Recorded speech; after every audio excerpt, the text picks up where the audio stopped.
We've all heard music lovers say they don't write them like they used to. Yes, Tin Pan Alley's a thing of the past, but today's hit songs very often come from a very small circle of producers and songwriters churning out the chart toppers. Is that any way to make great music? Let's find out. From John Seabrook, he's New Yorker staff writer, author of The Song Machine, Inside the Hit Factory. Martina Sorbara is here, singer, songwriter, and at the front of the band, Dragonette. Maylie Todd, singer, songwriter, and producer. And Alan Cross, music journalist and host of the radio program, The Ongoing History of New Music. It's on Toronto FM radio station 102.1 The Edge, and good to have everybody here at TVO tonight. I want to start, John, by just you sort of laying out the groundwork here, which is your book, a really fascinating behind-the-scenes look at how these sort of hit factories churn out the hits these days. You do call it a hit factory, which doesn't sound good. Why do you call it a hit factory? Well, mainly because they exist to create singles. There's no interest in creating albums. I think the big difference between the songs of old is whereas songs of old might have started with a melody writer and a lyric writer sitting around a piano and then coming up with something that was then arranged and produced and played.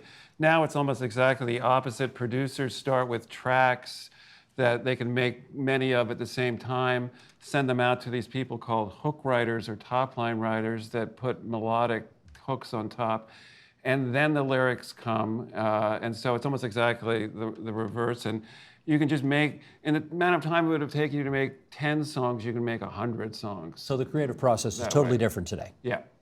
Yeah. Thus the hit factory. Yeah.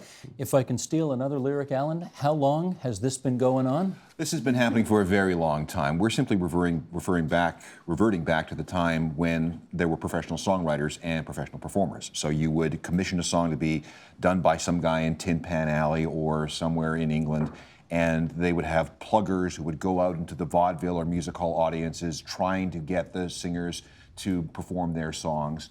And that would result in lots of sheet music sales and performances and eventually recorded music and mechanical royalties and everything that came later. So this isn't something new. This is something that's happened before. The professional songwriter separated from the performer. When the Beatles and Dylan and everybody else came along in the 60s, I guess maybe with Buddy Holly, he would probably be the first real guy who wrote his own songs and then played them. It became the thing to do your own stuff, to perform your own stuff. So we've been living in this world of the singer-songwriter for about 50, 55 years, but that was an anomaly over the long course of history. Martina, give us a sense of how you do it. Are you more the Lennon-McCartney, two people get inspired and just do it like that, or is it a more collaborative effort with lots more people coming in? So I started off writing music by myself, very personal thing. I would go, lock myself in a room and write a song. Nobody else was allowed in, even in the house while it was happening. And then I started a band with somebody and we started writing songs together. That was a really new experience for me to let anybody into that process. And that's two people now? Yeah, okay. Track writer, and I was a top line writer, which is putting the music on top of the tracks. And then in the last couple of years, I've been going into rooms, I've been going down to LA or to London or New York and getting into the room with a stranger and writing a song, just generally having no agenda, but sometimes being like, let's write a song for this person or that person. One stranger or lots of strangers? Sometimes it's two. I prefer the one stranger because, and it's a very interesting process, and you learn something new every time. So that works. That is a good creative process. Well, it didn't work for me at the beginning. I was completely useless because I was so insecure and I didn't want to say anything. I didn't want to sing anything that might not be good or suggest any lyrics that would be weird. And then I realized very quickly that the only way to get through it is just to completely open yourself up, not be ashamed of anything, just every idea that comes to mind. If it's the wrong idea, it leads to the right idea. Maylie, how does it work for you? Right now, I'm doing all the production and writing the lyrics and singing the songs. So I'm just working in Ableton and working in my apartment, in my studio apartment.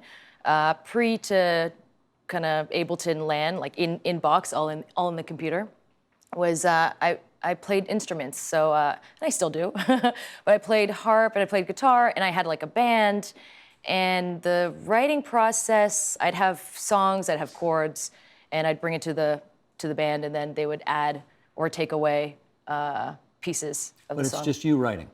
Yeah. In terms of the creative process, is that the way you have to do it?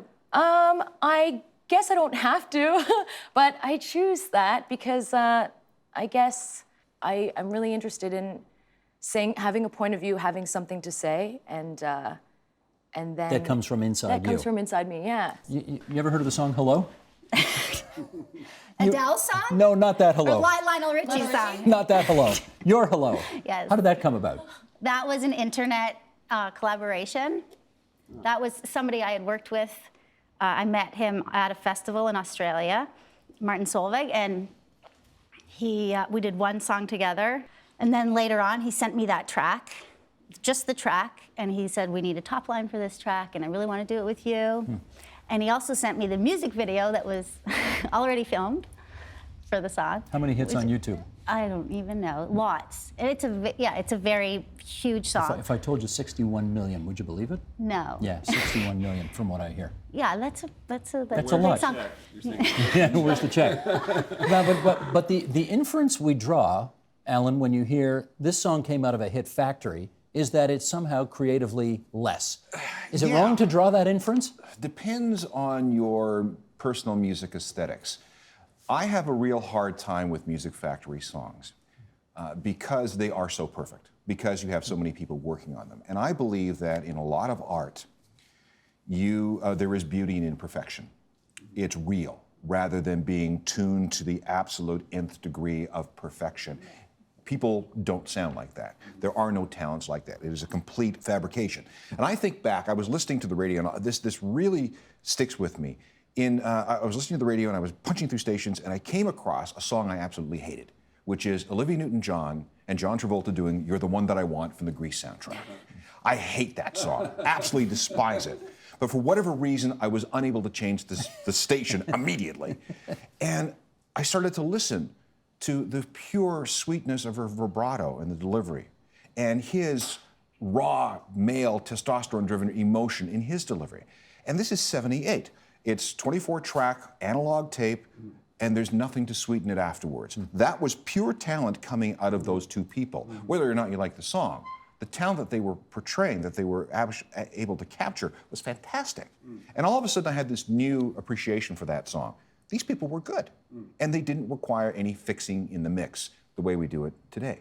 One of the things that we're not talking about is why we're doing this. Why do songs have to be perfect? What's the answer? The answer is monetarily.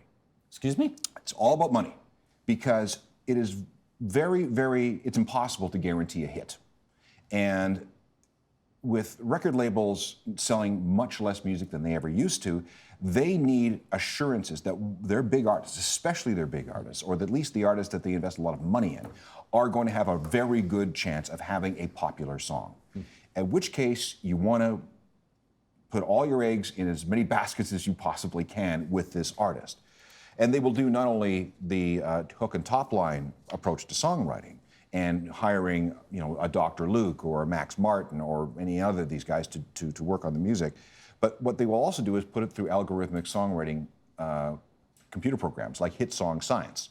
Hit Song Science is a Spanish program that takes all the attributes of all the hit songs ever released since 1955. And it compares a song to those attributes, to those characteristics.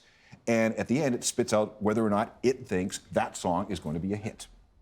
So the idea of making sure, as much as you possibly can, that any given song is going to resonate with the general public is very, very important to record labels. So, John, am I wrong, but that process, as mathematical and algorithmic as Alan has made it sound, that does not sound like inspiration. It does not sound like talent. It does not sound like soul. Am I wrong to draw that conclusion? Well, the thing is that even hit song science doesn't always work. I mean, you can try to be as scientific about what makes a hit as you possibly can. You can do a lot of testing, and yet there are still, for example, that song Radioactive that Imagine Dragons did, that was a huge hit. That song did not score at all well on any of these tests. The label didn't even put it out as a single, and yet it became one of the most successful songs of the last 5 years. So there is still room for magic. There's always room for magic. There's always that sense that a hit song somehow snatched a little bit of magic out of the air that was in that room that day that you couldn't do sort of mechanistically or scientifically. And I don't think that's ever going to change. Sheldon, can we play this clip right now? I'm at number 6 on page 2. This is, you've got basically, as we learned in your book, a lot of the same, hit factory songwriters working with the same producers. And the allegation is, of course, that you end up getting songs that all sound the same. Take a look at this. Roll the clip, please. Everywhere I'm looking now, I'm surrounded by your embrace. Baby, I can see your halo. You know you're my saving grace. I want you to know that it doesn't matter where we take this road. Someone's gotta go. Yeah, so the story there, it was actually this gentleman named Ryan Tedder, who's a major hit maker, wrote that track and sent it to both Kelly Clarkson and Beyonce, I think accidentally. Beyonce did the Halo, so the top line is different for Halo, but you can certainly hear the similarities. That song came out first, and when Kelly Clarkson heard it, she wanted to pull Already Gone from her album because she thought everybody would think that she just ripped off Halo. But when Already Gone came out, it was almost as big a hit as Halo, and no one even cared or maybe noticed. But those two songs are written from the same track. They had to notice. They may not have cared, but they had to notice. If you put them side by side, you can notice, and this is the thing about like YouTube mashups, it's now possible to tell how close songs are to each other, and they are. But in a way, maybe they always have been, but we haven't had the tools to compare them the way we can now. Well, we're also running into an issue where a lot of these hit songs have multiple hooks. 2, 3, 4, 5, Right. 6 hooks. Right. So we're burning through hooks Right. faster than we ever had. So you have to read. Hooks, So you have Alan, hooks meaning what? hooks are the most identifiable part of a song. It usually shows up in the chorus. Sometimes it shows up in the verse, a little bit of one. But now with the factory people, they realize that the hook is the thing that burrows into your brain and makes the song familiar. Right. So if one hook works well, 2 has to work better, and 3 is even better than that. So if you listen to a Katy Perry song, you can just count the hooks all the way through it. Mainly as an artist, does this offend you? Not really. I used to be offended by this stuff. But Why are you calmer about this now? I guess I just don't care as much. For me, mainstream and pop culture, I think my issue with that is that it's only giving one very specific type of, I guess, artistry, I guess, if we can call it that. So my problem is I like variation because people can think differently and make decisions based on their choices. They're not limited. So I think I think being kind of a super weirdo, I'm always like fighting for like some kind of platform and fighting for all the underdogs. So You're a super weirdo? yeah. Yeah? I mean, I just met her, so I can't confirm that independently. Where do we go? I mean, I don't even know. Okay, so for example, the shows that I put on, one show in particular is called Virtual Womb, and it's I put on these unconventional experiences. So you walk through a large vagina. I don't know if I can say this on air. I just did. Yeah. And then everybody brings their blanket and they lie on the ground and they take in the projections that are on the ceiling that coincide with the live music that's happening, which is all in the box, but also I'm playing harp live and keys and all those sorts of things. This didn't come out of a factory. No. This didn't come out of a But factory. you know This what, came out of May? this whole. This came out of this. I'm pretty mind. sure I saw that at a Sinatra concert 20 years ago. Oh, Pretty maybe, sure. maybe. Maybe I'm- History always repeats itself. I could be wrong on that, I but mean, I'm maybe it pretty was sure. Sinatra coming out and being born. You know. I don't know. I don't know. Tell me, Martina, again, based on your experience, do you think a song is better when it comes out of an artist's, a songwriter's soul as opposed to being written by a committee? I don't think there's an answer to that. I don't think there's a yes or no. I think that there is always schlock being made. There's so much forgettable music, and then there's the stuff that pokes out. There's the stuff that pokes out from the factory, out of all of the stuff they're regurgitating, there's the one that's like, wow, that's really interesting. Because I've been in the room with those kind of people, and they are rearranging songs in interesting ways. They're like, what if we start with the chorus? Or what if the chorus goes, you know, really down instead of way up? Or, So like, even in committee, there is a creative process happening. yeah, for sure. I mean, they are aware that that stuff has to kind of poke up above the, you know, the rest of the forgettable stuff. And I think it's the same with, you know, people who are writing their own songs. You know, they can't write a million amazing emotional songs that really grip everybody. Adele can. Well, I think Adele has a lot of help. She doesn't. She's got plenty of help. She's got. She does, eh? I'm sure there's a committee with that, and I think part of the artistry, for like, if we're talking about the artists who are singing these songs, part of their artistry is choosing the right songs and then singing them in a way that is convincing us that that's their song, and that is a hard job. I can't do that. I can only sing my songs. I thought Adele does not write her own stuff. I mean, Well, she she writes some of her own collaborates, stuff. but all of those songs. Greg Kirsten is the main songwriter on most of those songs. Max Martin wrote one of those songs. All of those songs are co-written. Do you think the audience prefer, never mind what they prefer to believe, but do you think they actually prefer, in terms of making a connection with the artist, that the artist write the song? I think they want to believe that the artist wrote the song. I think it makes the song more powerful to believe that the artist woke up one morning, sat down at the piano, and the song just poured out of them. Right. Of course, you want to believe that, but really, that doesn't happen all that often. Maybe Alan, it does it happens matter to once you? in a while. Well, it matters to me, but again, I'm a pop snob, a rock snob. So, but you know, one of the things that we need to keep into perspective here is that what we're talking about is pop music, which by its very nature is ephemeral and evanescent. It is of the moment. So we consume it, and then we move on. Well, wait a second. Alan, For the most part, that's what pop music is. I mean, all you have to do is watch we the haven't Grammy. moved on from the Beatles. We haven't moved on No, from... no. Different sort of pop music. There's the Beatles and some of the other singer-songwriter stuff that we can go very, very deep into, but then there's the stuff that's meant for quick consumption, for casual music fans, for people who want to sing along as they're driving and tap their fingers on the steering wheel. There are billions of them. It's a huge, huge market, and they need to be served, and they get bored very quickly, so you have to give them a continuous turnover of songs that they can sing along to and tap their fingers to. So and again, these artists, these songs generate a tremendous amount of money for their labels and their publishers and everything else, which is then plowed back into the music industry. And that may go to this new garage band out of Leeds that somebody is really interested in, but they're pretty raw and rough and will only be a niche act. So this music is important to the health of the ecology of the music industry. It doesn't mean that all of us have to like it. But Martina, do you think the people who listen to your music need to believe that music, you woke up one day and it just spilled out of your heart and you wrote it down somewhere and recorded it?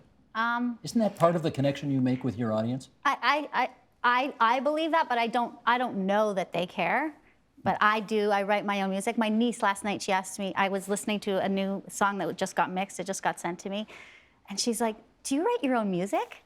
How old is she, your niece? She's 16. 16, and so this mattered to And her. so, well, I don't know, that she didn't know surprised me. And the fact that she asked me the question means that she doesn't think that her idols write their own music necessarily. That was my take. Maybe that's not right, but that's what I thought. It was interesting just because I was coming here the next day and I was like, oh. Yeah. But so I don't know if people care. I think they assume that the decision to sing that song is significant enough. So where does authenticity come into popular music today? I think it comes from hip hop. that's true. It Okay. comes from the streets. That stuff is the authentic stuff, I think, in music today. But that stuff is so sort of vulgar and misogynistic in a lot of ways that it's hard for it to be mainstream.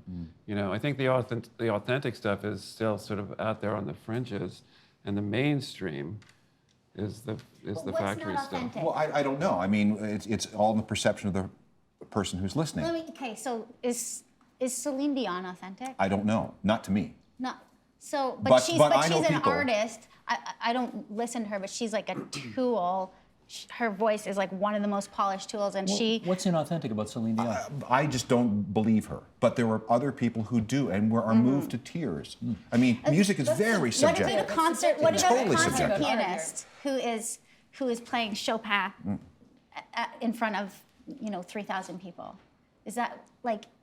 Seems authentic to me. But they're playing some song that somebody Yeah, wrote. but there's they're actually moving their fingers over the keyboard and playing something that is absolutely extraordinary. No, but that's Celine Dion. Okay, fine. No, just because I don't listen to her, but her voice is It's her insane. instrument. It's insane. And I won't debate that. You're And absolutely so she's right. an authentic artist, but she just sings kind of Poppy cheesy hits. songs. Yeah, okay. I guess how do you define authenticity, right? Well, We should again, figure this out, right? Super subjective, right? Yeah. And I wonder where the idea of authenticity is floating in popular culture right now. Is it important? I mean, back when we had grunge in the 90s, it was all about authenticity. I mean, when you got up on stage, there was no set, you were in your street clothes, and you just played music as it came out of your heart. Now we're living in a very, very pop world right now. I mean, you look Yeah. at the top 10 or top 40, and it's all pop songs. There is nothing else. Although, Alan, I'll tell you what, if you look at politics right now, it is, I mean, we're in the age of Trump, it's all about authenticity. How could it be that way in politics and not that way in music? Well, and if you think about the business between Drake and Meek Mill when he accused Drake of having a ghostwriter, in hip hop, it's still very important Yeah, to write your it's own true. stuff. And if the notion that somebody else is writing your stuff gets out there, your reputation can be very seriously damaged, which is very different from the pop world. So Maybe isn't that the case with you? You're the people that you perform for. Surely they believe, and it's important to them, that this emerged from your soul as opposed to, you got it handed to you. Yeah, Isn't that fair to say? I think so.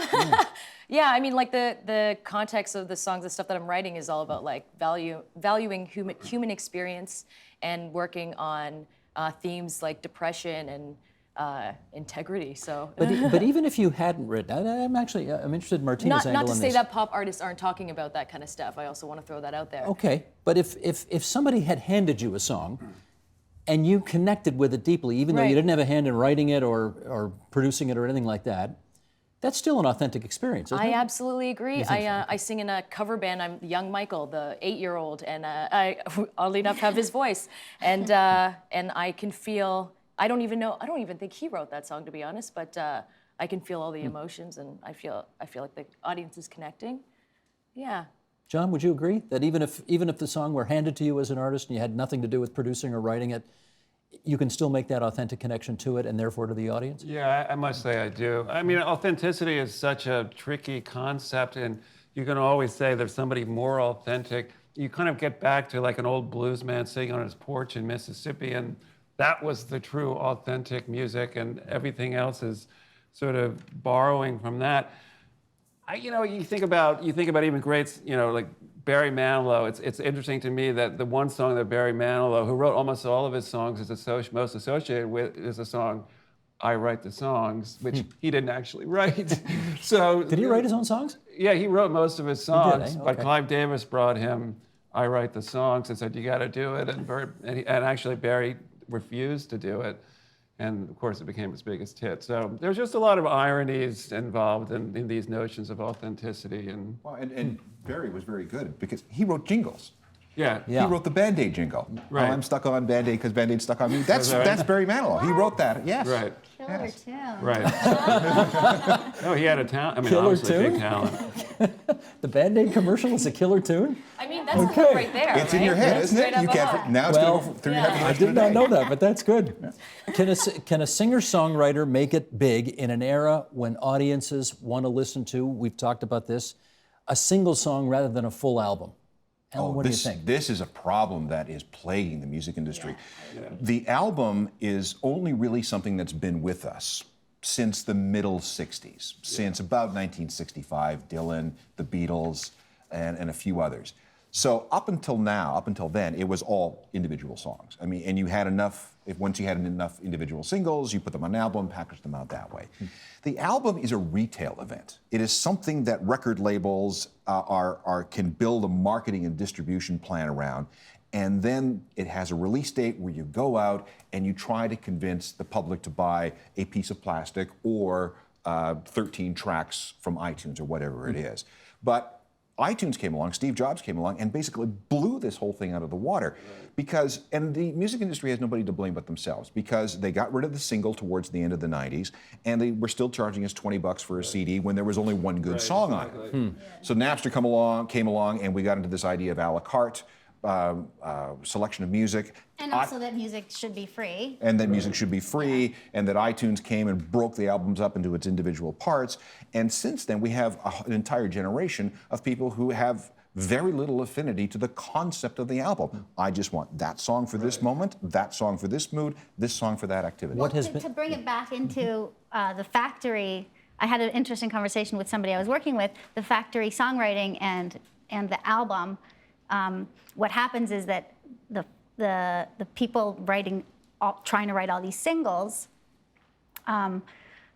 they end up with, you know, a huge bulk of singles, and instead of people writing an album that actually has, you know, peaks and valleys and takes you on a journey, what it is, an album is like the single, and then the song that was tried to be the single but wasn't, and so they all kind of have this kind of in your face. Well, having a package. That's the saddest thing for me, I think, because I love listening to albums, and I still just listen to albums, and I know that's not the way of the future, and you can't fight it. That's just what's going to happen. The album is going to die. That's what's happening. I do think that something new is going to come, and it's the playlist that's made by the DJ or the producer using a lot of different artists, but the same producer. So each song will be kind of like a single, but with a different artist, but it'll be all one aesthetic, driven by a producer or a DJ rather than by an artist, and put together as a playlist and put out on Spotify. But basically, it's sort of like an album of the future. Oh, it just announced that Apple Music is now going to be putting out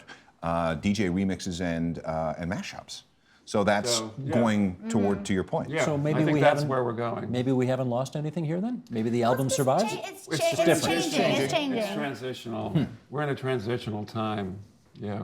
Is it, you know, I don't want to sound like a fuddy-duddy here, but is it better today? Steve, you are a funny. I know I'm a fuddy-duddy. You know what? You've known me for 20 minutes, and it's so true. You've got me nailed already. But is it better today? It's different. You gotta I'd say better. I hate the idea of it being like, oh, things used to be better in the past. It's like there's always a yo-yo effect, and this one thing happens and it's kind of ugly and uncomfortable, but there's something else happening on the other side that's kind of interesting and cool and exciting. I think, Martina, that's what people say when they don't want to admit that it was better back then. No, I don't agree. I don't agree. Every generation has a biological right to believe that the music of their youth is the greatest music ever made. Fair enough. And what we're seeing now is, I mean, it doesn't matter what we say sitting around this table. We're not going to be the ones determining the future of music, both creation and consumption. These two might be. Not in the future. I mean, we're all going to age out of it. The people that we got to watch now, me neither, but Forever. are the ones who are I've been drinking this water. 9, 10, 11, 12 years old right now, who have never known life without smartphones, who have never known life without tablets, who have never known life without broadband internet, who have never known life without free, instantaneously available music. And maybe never bought music either. Yeah. So. Will never buy music. So, what are they going to do with their artistic aesthetics, if that's not redundant, moving forward as they become songwriters or song creators or performers? How is their experience being shaped, informed, and informed by their relationship to technology today? That's going to be interesting. And I'll just add to that, what's also interesting is that the song itself, the form of the song, is a very conservative medium that really hasn't changed that much through all these changes. So you still have, a verse and a chorus and a verse and a chorus and maybe a bridge, and it's usually 3.5 minutes long. And in spite of all this stuff, that kernel kind of remains. One thing that is changing, though, is that big data that we get back from the streaming music services like Spotify will tell you that the average person will listen to an unfamiliar song for like 7 to 10 seconds before they go, nope, next. That's why all the hooks are in there. Well, so that's changing the nature of songwriting. So the hooks are coming sooner. The choruses are coming sooner. Right. And that is in response to human behavior and our diminishing attention span. Yeah. How is that going to change things going forward? Yeah. I don't know. There's a quote from Leonard Cohen, who is an 80-year-old I have heard of, describing his songs as lasting as long as a Volvo. 30 years long. Are any of present company accepted, of course, are any of today's pop stars going to be played on whatever format 30 years from now because they've been that impactful? I think so. You think so? Yeah. Well, Who are we going to be listening to in 30 years? I mean, I don't really listen to a lot of pop music, so I might not be the best spokesperson here, but I feel like if you said that, you know, the best music is of its time or of your youth, I think if you grew up with Lady Gaga and if you grew up with Britney Spears, then whatever experiences you had with those songs, you'll probably remember them when you're an older I think goat. the biggest stars will survive, but it's the ones, and we're talking about 3 or 4 per year. It's the ones below that we won't hear of again. I mean, all you have to do is watch the MTV Music Video Awards or the Grammy Awards or the People's Choice Awards. We were watching this year, and my wife says, how many of these people are we going to be talking about next year? And the answer is Very few. 1, Yeah. 2, and that's it. They're all going to disappear. But do you think that the percentage of like artists with sustained visibility is going to be less in 30 years than? I don't know. I mean, we're burning through music faster than we've ever burned through before. And we're buying into their personalities less, I guess. Yeah, and our investment, our emotional investment Yeah. in the artist's career and persona. I mean, there are exceptions like Justin Bieber and Taylor Swift and Adele, but if you think back to 1999, 2000, 2001, I mean, turn on the radio, you don't hear a lot of Backstreet Boys anymore. You don't hear a lot of NSYNC anymore. I mean, and these were the biggest artists of their day. Also written by Swedes. By Also the way. written by Swedes. And there's I think his name was Paul Whitehead. He was a big band leader in the 30s and 40s. And he was the biggest artist of his time. But the critics came along and considered him to be, mainstream pap. So the critics saw to it that Glenn Miller and Benny Goodman and some of these other big band artists got the attention, the critical approval, and they are the ones that we talk about, not Paul Whitehead. So all this I think music. it's like brands. I think artists today are more like, the big ones are more like brands, and it's not just about selling records, it's about selling products, it's about being able to go on television. All the ways that music now has to make money because record sales have declined. There's a certain kind of artists that really can do that, and I feel like they're almost like Colgate and Palmolive or something, as much as they are like John Lennon. Who do you think we're going to be listening to 30 years from now? Not because that generation grew up on their music and therefore they're always going to love it, but because it's great and each successive generation will want to connect with it as well. I always feel that the people that really move the dial forward are the people that figure out a way to combine black music and white music in a new way. And if you look at what's going on today, I think actually The Weeknd is a super talented person. Toronto guy. The Toronto guy, I'm not just saying that because we're here, who brings a very unique kind of R&B pop kind of crossover that I haven't quite heard before, and is also working with Max Martin and the top people. So he's going to have the best possible material. I think his next album is going to be fantastic. I think he's going to be like the Adele of next year. And will we listen to him 30 years from now? I feel like we will. What about Bruno Mars versus The Weeknd? Like for me, Bruno Mars is like a god. I can see him being around Yeah, for a long he's a time. fantastic And Michael he's a dancer Jackson and level he's talent. he's just oozing energy in a way that And he knows how to But he's spell. but he's also sort of safe in a way that The Weeknd is a little bit dangerous, and I don't know. That could be the appeal of The Weeknd. I haven't heard a woman's name yet, anybody? Okay, I think we will probably be talking about Taylor Swift because she is such a big machine, which happens to be the name of her company, her label. I think we'll be talking about her. But one of the things that will be very interesting going forward in the development of all these artists and their careers, I mean, I think we'll be talking about Adele. She's another one. Beyonce for sure. Right. What happens, and maybe John can address this, what happens when we tap out Sweden? When Max Martin has nothing left. Nothing left to say. But this is the thing, they have created a system. So Max Martin has a whole company called MXM, which is full of his proteges.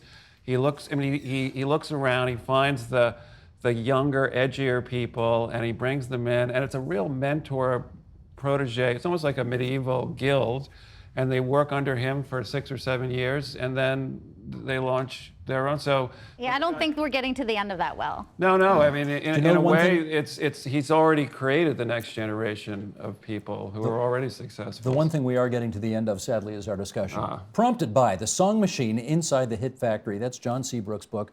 John, thank you for making the trip up from, are you in Brooklyn? From Brooklyn, I'm in New York? Brooklyn. Thanks for making Shout the out trip to up. Brooklyn. Yeah, shout out for Brooklyn. All right. And thanks as well to Alan Cross, FM 102.1 The Edge. Martina Sorbera, up at the front of the band of Dragonette. Maylee Todd, singer, songwriter, producer, and once again, John Seabrook. Great to have you all on the program tonight. Help TVO create a better world through the power of learning. Visit supporttvo.org and make a tax-deductible donation today.